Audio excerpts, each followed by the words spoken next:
Hello everyone, student welcome in Shipronomics channel. Student, आप लोगों की डिमांड पर मैं राजस्थान ग्रेड 1 के लिए एमसीक्यूज़ लेकर के आई हूँ और इसमें जो भी एमसीक्यूज़ होंगे आपके सिलेबस वाइज होंगे। जैसा आपको पता है, आपका जो सिलेबस है वो 3 पार्ट में डिवाइडेड है, जिसमें इंटरमीडिएट लेवल के क्वेश्चन हैं, पोस्ट ग्रेजुएट लेवल के क्वेश्चन हैं और ग्रेजुएशन लेवल के क्वेश्चन हैं। तो मेरा एफर्ट रहा है इस सेशन में मैं आप लोगों के सिलेबस वाइज जिस प्रकार से सिलेबस डिवाइडेड है उस प्रकार से मैं आप लोगों को क्वेश्चन के लिए कुछ सैम्पल क्वेश्चन आप लोगों को करा दूँ। सैम्पल क्वेश्चन से आपको एक वे मिल जाता है, एक आपको डायरेक्शन मिल जाता है कि क्वेश्चंस किस तरीके से आने वाले हैं। तो इस वीडियो से आप वो एक डायरेक्शन आपको मिल जाएगा। और एक चीज़ मैं आप लोगों को और अनाउंस कर दूँ स्टूडेंट की, राजस्थान ग्रेड 1 के लिए आप लोगों के द्वारा कहा जा रहा है कि मैम अपने ऐप पर एमसीक्यूज़ के लिए क्लास लाइए। तो देखिए, एमसीक्यूज़ की क्लास अवेलेबल है और अब मैं उसको स्टार्ट करने वाली हूँ, क्योंकि सैटरडे टू सैटरडे उसमें लाइव टेस्ट भी आपको मिलेगा। तो अगर आपको सिर्फ राजस्थान ग्रेड 1 के लिए टेस्ट सीरीज़ लेनी है तो आप मेरे ऐप से उसको ज्वाइन कर सकते हैं और उसका लिंक आपको मैसेज बॉक्स में भी मैं दे देती हूँ, क्योंकि बहुत डिमांड है आपका कि ग्रेड 1 के लिए स्पेसिफिक लाइए। तो इसलिए वीडियो मैंने ग्रेड 1 के लिए बनाई है, राजस्थान ग्रेड 1। एंड आप लोगों में से जिन्होंने टेस्ट सीरीज़ ली हुई है तो सैटरडे टू सैटरडे उसमें भी लाइव क्लासेस मैं स्टार्ट कर रही हूँ। तो चलिए स्टार्ट करती हूँ मैं इस सेशन को। First of all let me introduce myself student. I am doctor Shipra ma'am. This is my app Shipronomics and मेरे ऐप को आप गूगल प्ले स्टोर से डाउनलोड कर सकते हैं। मेरा नंबर है 9320634901। स्टूडेंट, ये मेरा नया नंबर है, इसी नंबर पर आप लोग मुझे मैसेज करें। मेरा पुराना नंबर जो चेंज हो गया है प्लीज़ उस पर मैसेज नहीं कीजिए। तो ये नंबर आप नोट कर लें, 9320634901। सबसे पहले मैं सीनियर सेकेंडरी लेवल को स्टार्ट करती हूँ। सीनियर सेकेंडरी लेवल में जो आपका सिलेबस है, आपका सिलेबस मेरे सामने है। सीनियर सेकेंडरी लेवल पर आपके सिलेबस में जो चीज़ें हैं उसमें माइक्रो इकोनॉमिक्स का बेसिक है। माइक्रो इकोनॉमिक्स के बेसिक के बाद मैक्रो का भी बेसिक है, जिसमें आपको जीएनपी, जीडीपी, नेशनल इनकम करना है। गवर्नमेंट बजट से रिलेटेड कुछ क्वेश्चन है, बैलेंस ऑफ पेमेंट से क्वेश्चंस है और इंडियन इकोनॉमी। ये आपके सीनियर सेकेंडरी लेवल के सवाल हैं। तो पहले हम इससे रिलेटेड एमसीक्यूज को देखेंगे। देखो, सबसे पहले जो है क्वेश्चन नंबर 1 मैंने यहाँ पर आपको दिया है। क्वेश्चन नंबर 1 क्या है? Economics is studied as. ये विगत परीक्षा का पूछा गया सवाल भी है। राजस्थान में ही ये पेपर हुआ था। देखो, क्वेश्चन नंबर में भी मैंने डाला हुआ है। तो अर्थशास्त्र का अध्ययन किया जाता है, किस रूप में किया जाता है? तो हमें पता है अर्थशास्त्र को विज्ञान और कला दोनों के रूप में हम पढ़ते हैं। तो ये आपको अगर इंटरमीडिएट लेवल के क्वेश्चन आएंगे तो इस प्रकार के क्वेश्चन हो सकते हैं, जो कि काफ़ी बेसिक होगा, क्योंकि इंटरमीडिएट लेवल का अगर आप सिलेबस देखिए तो उसमें काफ़ी बेसिक सिलेबस दिया गया है। क्वेश्चन नंबर 2, माइक्रोज, जिसका अर्थ छोटा है, निम्नलिखित में से कौन सा शब्द है? अरबी, ग्रीक, जर्मन, अंग्रेजी। तो माइक्रोज क्या है? ग्रीक शब्द है। तीसरा, अर्थव्यवस्था की केंद्रीय समस्या कौन सी है? ये भी आपका एक चैप्टर है, सेंट्रल प्रॉब्लम ऑफ इकोनॉमी, केंद्रीय समस्या। तो देखो, केंद्रीय समस्या क्या है? What to produce, for whom to produce. ठीक है, तो साधनों का आवंटन, साधनों का कुशलतम उपयोग और आर्थिक विकास। तो साधनों का कुशलतम उपयोग, क्योंकि साधन कम है और हमें बहुत सारी चीज़ें बनानी है, बहुत सारी चीज़ें करनी है, तो ऑप्टिमम यूटिलाइजेशन कैसे किया जाए? किसने कहा था अर्थशास्त्र धन का विज्ञान है? Adam Smith. अर्थशास्त्र चयन का तर्कशास्त्र है, ये किसने कहा था? रॉबिन्स। इसके साथ ही अगर आप बात करो मांग की लोच चैप्टर की, तो मांग की लोच चैप्टर में इंटरमीडिएट लेवल में भी इस प्रकार के सवाल देखे गए हैं। ये सवाल मैंने खुद ही फॉर्म किया है और इसके पहले एमसीक्यूज में भी करा चुकी हूँ। मांग की लोच से रिलेटेड 2 प्रकार के सवाल आते हैं स्टूडेंट। अगर बहुत ही बेसिक हम बात करें तो कॉन्सेप्चुअल सवाल आते हैं, और बेसिक से अब आगे निकलो तो फिर मांग की लोच के मैथमेटिकल सवाल आते हैं। तो मैंने हमेशा कहा है कि अगर आप माइक्रो पढ़ रहे हैं तो कैलकुलस पे कमांड रखिए। कैलकुलस में डिफरेंशिएशन और इंटीग्रेशन, केवल 2 चैप्टर, अवकलन और समाकलन। मैं ऐप पर भी पढ़ा रही हूँ, तो स्टूडेंट्स मुझसे क्वेश्चन करते हैं कि मैम क्या इतने हाई लेवल का हमें आता है? बिल्कुल आता है, और ये सवाल आए हैं। आप विगत परीक्षा के सवाल देखिए जो कि साइट पर दिए गए हैं, तो ऐसे सवाल आए हैं। जैसे देखो यहाँ पर मैंने क्या बोला है, मांग फलन दिया हुआ है, मांग की लोच निकालनी है अगर कीमत 3 रुपये हो। तो इस प्रकार के क्वेश्चंस को बनाने के लिए आपको अवकलन या डिफरेंशिएशन आना चाहिए। जैसे फॉर्मूला क्या है, इसका फॉर्मूला जो है del Q divided by del P. एक सवाल आप लोगों ने और पूछा, मैम क्या माइनस का साइन लगेगा? बिल्कुल लगेगा, फॉर्मूला तो यही है, लेकिन इलास्टिसिटी ऑफ डिमांड को हम मॉड्यूलस में रखते हैं, मतलब नेगेटिव साइन को हम इग्नोर करते हैं, into price divided by quantity. ठीक है, अब यहाँ del Q by del P क्या है, ये डिफरेंशियल है। हम क्या करते हैं, अवकलित करते हैं किसको, इस मांग फलन को अवकलित करते हैं कीमत के सापेक्ष में। We differentiate demand function with respect to price. ठीक है, तो मांग फलन को आपको कीमत के सापेक्ष में डिफरेंशिएट करना है, अवकलित करना है। तो सबसे पहले अवकलन में देखो ये कांस्टेंट है, तो ये तो 0 हो गया, माइनस 200p, तो ये केवल क्या होगा, 200 होगा, इनटू कीमत आपको 3 रुपये दी गई है, इस कीमत को इस फंक्शन में रख करके आप क्वांटिटी निकाल सकते हैं। तो क्वांटिटी क्या हो जाएगी, 1000 माइनस 200 इंटू 3, तो ये क्या हो जाएगा, 1000 माइनस 600 मतलब 400। तो अगर आप इसको कट करते हैं तो 3/2, इसका मतलब कि हमारा जो आंसर है वो क्या होगा, 1.5। Question number 6। This is student, मैं इसको वेरी वेरी इंपॉर्टेंट लिख रही हूँ। अच्छा, एक और बहुत ही मज़ेदार सा सवाल आप लोगों ने किया है, किसी स्टूडेंट ने कॉल किया था, आई डोंट रिमेंबर, कि मैम राजस्थान इकोनॉमी आप कैसे पढ़ाओगे, आप तो राजस्थान के नहीं हो। स्टूडेंट, मैंने 2 साल राजस्थान में पढ़ाया है, ऑफलाइन क्लासेस ऑनलाइन क्लासेस दोनों, तो बहुत ही अच्छे से मैं राजस्थान इकोनॉमी भी कराऊंगी, उसकी आप चिंता मत कीजिए। मैं पूरे इंडिया की इकोनॉमी करा सकती हूँ, तो मैं प्रदेश की क्यों नहीं करा सकती। मेरे द्वारा उत्तराखंड भी है, पंजाब भी है, मेरे पास हिमाचल भी है, मेरे पास हर जगह के स्टूडेंट हैं, तो मैं हर जगह की अर्थव्यवस्था को लेके चलती हूँ। वर्तमान में मध्य प्रदेश और राजस्थान, इन दोनों के लाइव क्लासेस चल रही हैं, क्योंकि सबसे ज़्यादा एमपी और राजस्थान के ही स्टूडेंट मेरे पास होते हैं, तो मैं उसको भी अच्छे से कराऊंगी, डोंट वरी। क्वेश्चन नंबर 7 क्या है, अगर किसी वस्तु की मांग की लोच 1 से ज़्यादा है, मतलब इलास्टिसिटी 1 से ज़्यादा है, तो कीमत बढ़ने पर टोटल एक्सपेंडिचर पर क्या असर पड़ेगा। देखो मैंने क्या बोला, इंटरमीडिएट लेवल के जो सवाल आएंगे इस तरह के कॉन्सेप्चुअल आएंगे। ठीक है, तो इसके लिए कॉन्सेप्ट पर बहुत ज़्यादा आपका एक कंट्रोल होना ज़रूरी है। मांग की लोच क्या है, प्रतिक्रियात्मकता। हम किसी वस्तु की कीमत में अगर कमी होती है तो हम कैसे प्रतिक्रिया दिखाते हैं, तो मांग की लोच क्या बताती है, प्रतिक्रियात्मकता को बताती है। यहाँ पर 7 में जो है जवाब होगा बी, घटेगा, क्योंकि इलास्टिसिटी या मांग की लोच 1 से ज़्यादा है, कीमत बढ़ेगा तो हम प्रतिक्रिया दिखाएंगे और हम मांग घटा देंगे।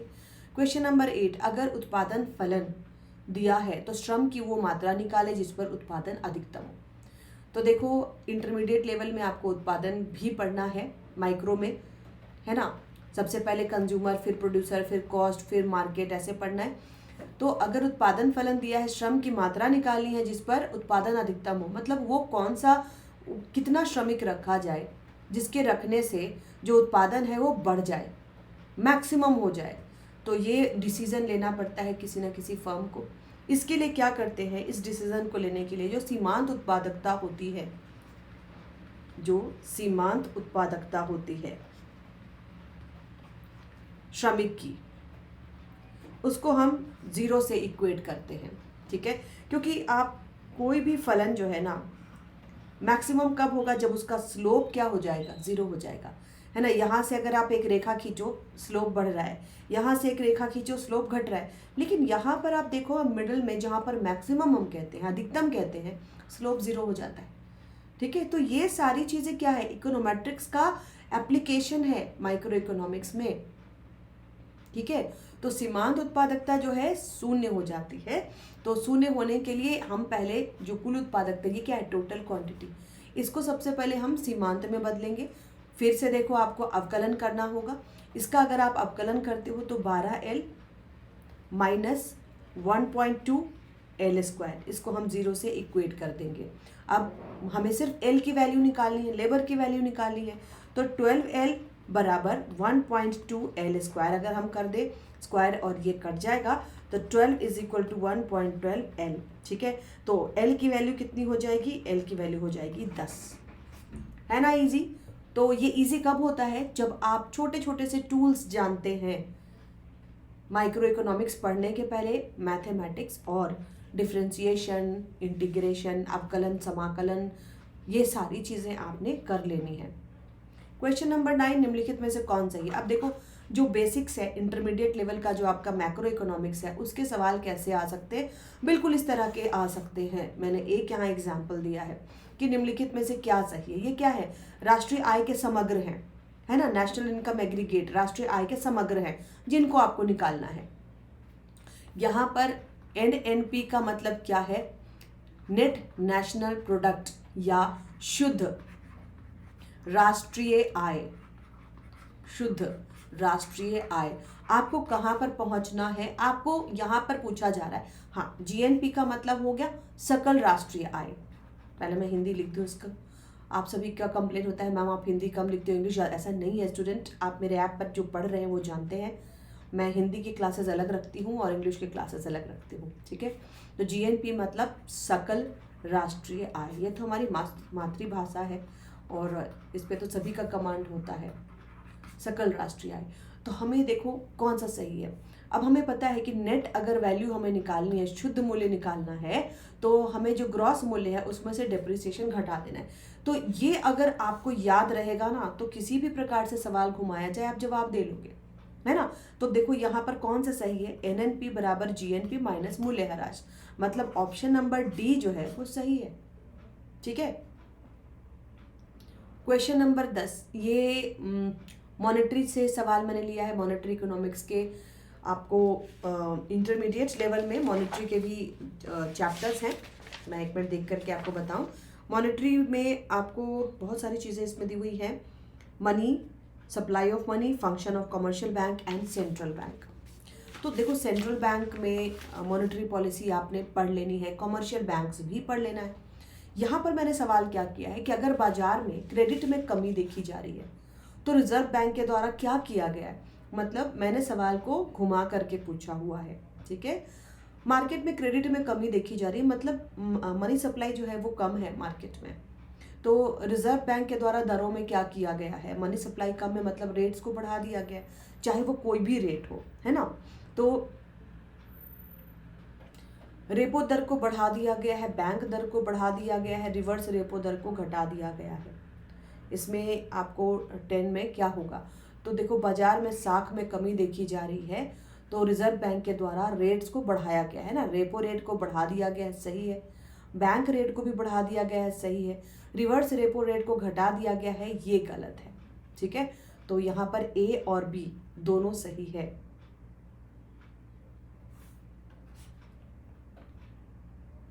क्वेश्चन नंबर 11, राजस्व प्राप्ति से संबंधित सवाल है। रेवेन्यू रिसीट से क्या होता है?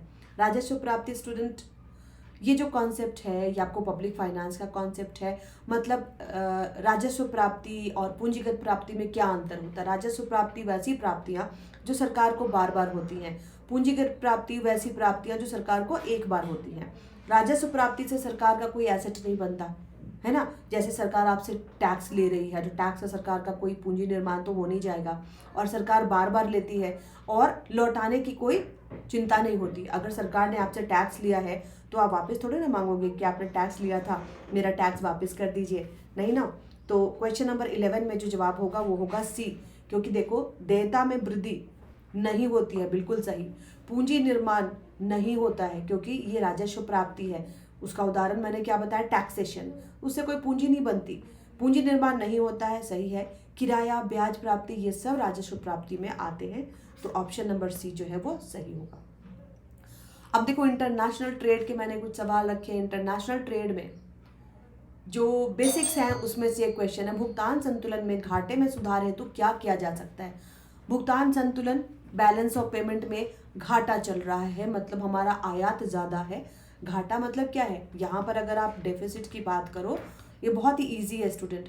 घाटा है तो मतलब हम खरीद ज़्यादा रहे हैं, आयात ज़्यादा कर रहे हैं और निर्यात कम कर रहे हैं, है ना। तो हमें क्या करना चाहिए घाटे में सुधार के लिए? आयात पर नियंत्रण करना चाहिए, बिल्कुल सही। निर्यात को प्रोत्साहित करना चाहिए, बिल्कुल सही। विदेशी मुद्रा नियंत्रण करना चाहिए, ये भी सही है। अवमूल्यन करना चाहिए, ये भी सही है ना। निर्यात अगर बढ़ाना है तो हमें अवमूल्यन भी करना चाहिए। तो ABCD ये चारों ही ऑप्शन सही है, ठीक है। क्योंकि घाटा चल रहा है ना, आयात को बढ़ाने की कोशिश नहीं करनी है, उसको घटाने की कोशिश करनी है, और निर्यात को बढ़ाने की कोशिश करनी है। तो अवमूल्यन करने से क्या होगा, हम जानबूझकर अपने रुपये की वैल्यू को कम करेंगे, जिससे लोग हमारी चीज़ें ज़्यादा खरीदेंगे, निर्यात बढ़ जाएगा। विदेशी मुद्रा नियंत्रण करना है, कंट्रोल ऑफ फॉरेन एक्सचेंज करना है, ठीक है। मतलब निर्यात बढ़ाएंगे तो फॉरेन एक्सचेंज भी तो आएगा, निर्यात को प्रोत्साहित करना है। क्वेश्चन नंबर 13 स्टूडेंट, ये जो क्वेश्चन है सांख्यिकी का सवाल है, ठीक है। सांख्यिकी के सवाल में निम्नलिखित में से कौन सा संबंध सही है? ये सवाल बहुत बार पूछा गया है। और देखो इंटरमीडिएट लेवल पर आपका जो सिलेबस है उसमें केवल आपको माध्य, माध्यिका, बहुलक ये 3 ही चैप्टर करने हैं, ठीक है।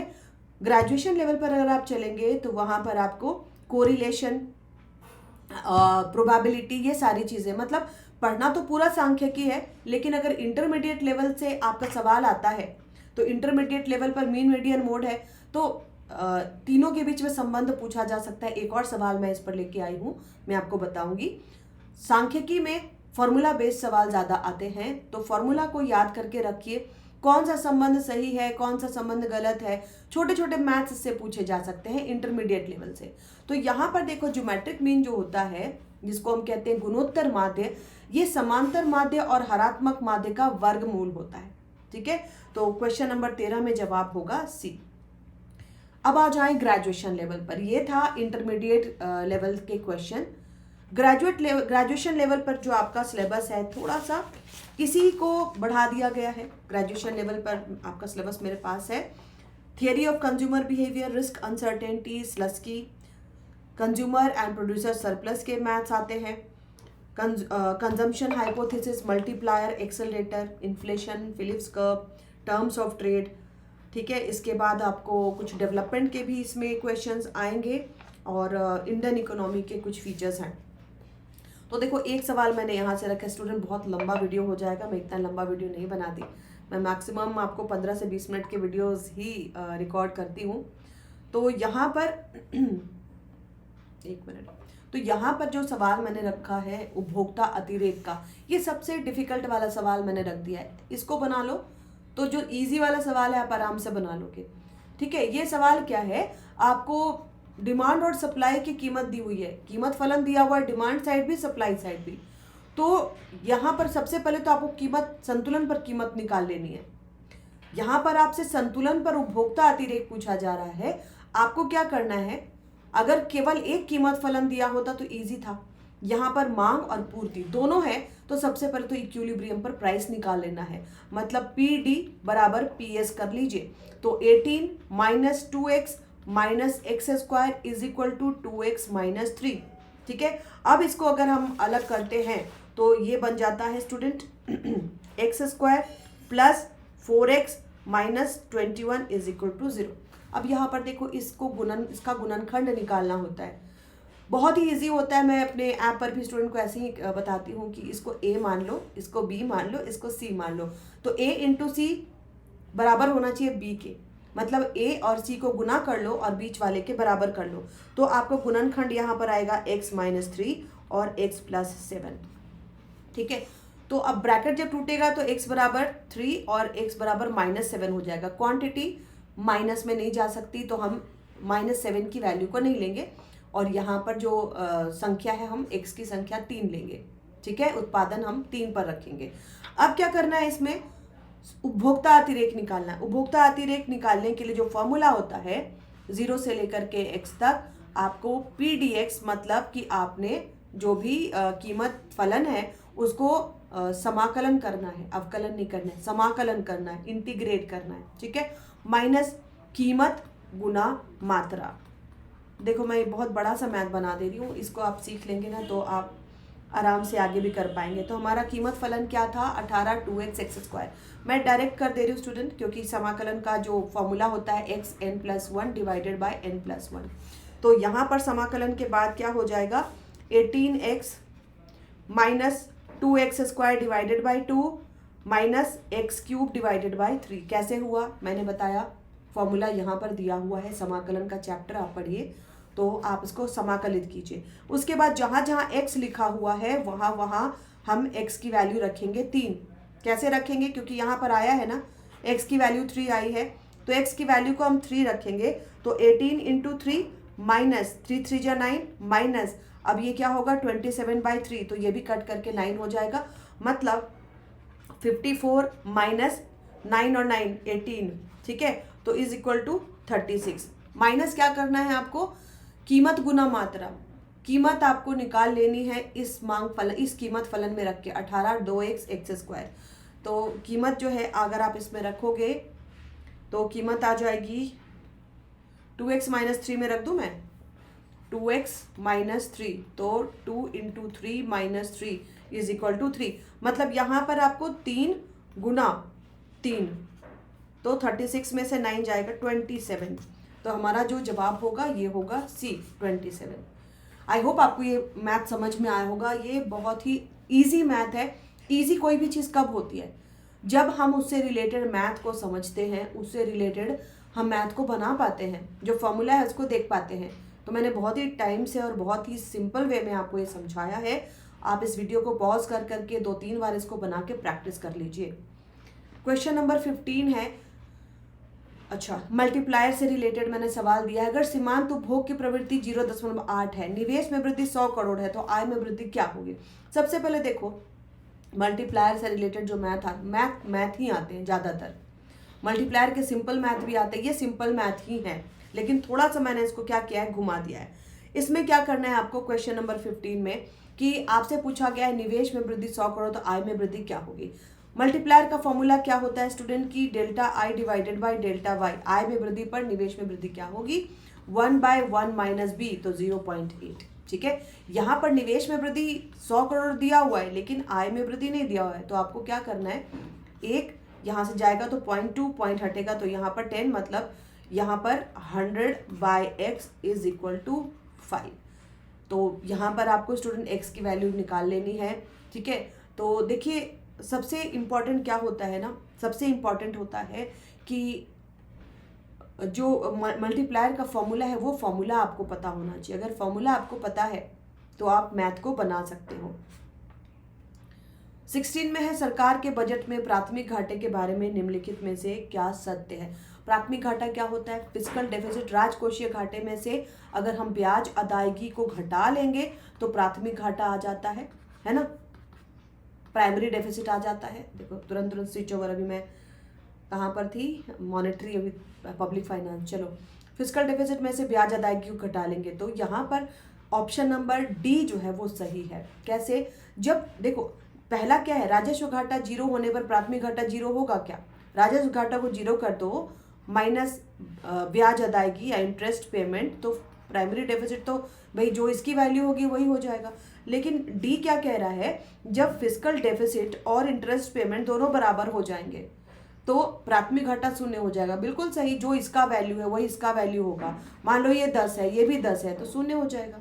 तो यहाँ पर डी सही है। क्वेश्चन नंबर 17, क्या सुमेलित नहीं है। अंतर्राष्ट्रीय अर्थव्यवस्था में ज़्यादातर सुमेलित करने वाले जो है सवाल आते हैं, तो इस तरह के सवाल आपको पूछे जाएंगे। कौन सी संस्था है जो कि पहले बनी, कौन सी संस्था बाद में बनी, कौन सा अंतर्राष्ट्रीय व्यापार का सिद्धांत किसका है, इसको भी आप देख लेंगे। क्वेश्चन नंबर 18, माध्य, माध्यिका और बहुलक निकालें। ठीक है, आपको क्या दिया हुआ है, माध्य और बहुलक दिया हुआ है, तो ये बहुत ही इंपॉर्टेंट क्वेश्चन है और ये बार बार पूछा जाता है। तो देखो यहाँ पर आपको z is equal to 3m minus 2x, इसको याद रखिएगा। बहुलक बराबर 3 गुना माध्यिका माइनस 2 गुना माध्य। ठीक है, तो अब यहाँ पर निकालने के लिए बहुलक दिया हुआ है 10, माध्यिका नहीं मिला है, माध्यिका हमें निकालना है। ठीक है, 2 गुना माध्य दिया हुआ है 4, तो यहाँ पर 3x बराबर यहाँ पर हो जाएगा 10 माइनस 8, तो x की वैल्यू आ जाएगी 3x माइनस 8, तो 3x is equal to 10 minus 8, नहीं ये माइनस हो जाके प्लस हो जाएगा, तो x की वैल्यू हो जाएगी 18, divided by 3 is equal to 6। अब पोस्ट ग्रेजुएशन के जो आपका सिलेबस है, पोस्ट ग्रेजुएशन लेवल पर आपको बहुत सारी चीज़ें हैं जो कि एडवांस लेवल पर है। जैसे ISLM मॉडल के सवाल हैं, ये बहुत इंपॉर्टेंट होगा। ISLM में खासकर वैसे सवाल आएंगे कि अगर IS वक्र जो है क्षैतिज है या IS वक्र पूर्णतया लोचदार है या पूर्णतया बेलोचदार है, तो कौन सा नियम है जो प्रभावी होगा, राजकोषीय नीति प्रभावी होगी या मौद्रिक नीति प्रभावी होगी। इसको तो पक्का अच्छे से कर लीजिएगा, ये बहुत ज़्यादा पूछा जाता है। ट्रेड साइकिल से भी बहुत सवाल आते हैं, उठते हैं, प्रोबेबिलिटी के भी सवाल रहते हैं। तो स्टूडेंट आज मैं कुछ सवाल आपको करा देती हूँ। क्वेश्चन नंबर 19 यहाँ पर जैसे मैंने देखा है पर्यावरण से संबंधित भी सवाल है, तो क्योटो प्रोटोकॉल से भी सवाल आ सकते हैं या फिर और भी जो भी संधि हुई है उससे रिलेटेड भी सवाल हो सकते हैं।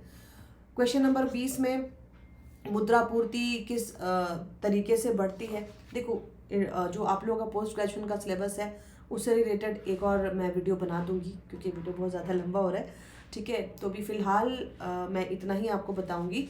और पोस्ट ग्रेजुएशन में क्योंकि मैं देख रही हूँ बहुत ज़्यादा ही डिफ़िकल्ट सिलेबस है ना। पैरेटो ऑप्टिमैलिटी से सवाल बहुत ही कॉम्प्लिकेटेड भी पूछे जाते हैं।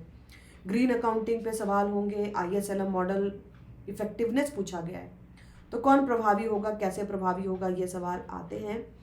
और पर्यावरण से संबंधित भी सवाल होंगे, तो इसको मैं आपको अलग से एक बार गाइडेंस दे दूंगी किस प्रकार से इसमें सवाल आएगा। फिलहाल जो मैंने आपको यहाँ पर बताया है 20 में A, B और C तीनों सही होंगे। व्यापार शेष में मुद्रापूर्ति किन परिस्थितियों में बढ़ती है, तो देखो अगर व्यापार शेष में अतिरेक है, मतलब कि हमारा एक्सपोर्ट बढ़ा हुआ है, इंपोर्ट कम है, तो एक्सपोर्ट हम ज़्यादा करेंगे, निर्यात ज़्यादा करेंगे, तो हमारे पास पैसे ज़्यादा आएंगे, मुद्रापूर्ति ज़्यादा होगी, मनी सप्लाई। व्यापार शेष में अगर घाटा चल रहा है, व्यापार शेष में मुद्रापूर्ति बढ़ती है, व्यापार शेष में घाटा चल रहा है तो नो। बैंक से उधार लिया जाना, जी बैंक से उधार लिया जाएगा तो मनी सप्लाई तो बढ़ेगी। सरकार द्वारा केंद्रीय बैंक से ऋण लिया जाना, देखो पैसे जब भी केंद्रीय बैंक से बाहर जाएंगे मनी सप्लाई बढ़ेगी, बैंक से उधार लिया जाएगा मनी सप्लाई दुगना हो बढ़ेगा, मतलब क्रेडिट क्रिएशन काम करेगा। तो C और D तो दोनों है, यहाँ पर जवाब A नहीं होगा क्योंकि C और D दोनों होगा, ठीक है। तो यहाँ पर आपको D भी सही है, ठीक है, C भी सही है और A भी सही है, 1, 3 and 4। तो that's all for today student. Post graduation से रिलेटेड आप लोग को एक गाइडेंस मैं और दे दूंगी, MCQs में फिर से ले आऊँगी। तो best of luck to all of you student जो भी आप लोग इस एग्ज़ाम को दे रहे हैं। और आपको अगर सिर्फ MCQ की क्लास करनी है तो उसको भी आप ज्वाइन कर सकते हैं। सैटरडे को उसमें भी लाइव टेस्ट होगा और ग्रेड 1 की लाइव क्लास अभी चल रही है, उसमें भी बहुत कुछ बाकी है। तो अगर आपको वो क्लासेस लेनी है तो आप उसको परचेज कर सकते हैं। एंड स्टूडेंट जो भी क्लासेस हो चुकी हैं वो उसी लाइव फोल्डर में आपको रिकॉर्डेड फॉर्म में मौजूद होंगी। और आज लास्ट डे है डिस्काउंट कूपन का, शिवरात्रि डिस्काउंट कूपन एंड हो रहा है, 2 कूपन बचे हैं तो आप लोग उसको अवेल कर सकते हैं। That's all for today, thanks for watching, bye bye.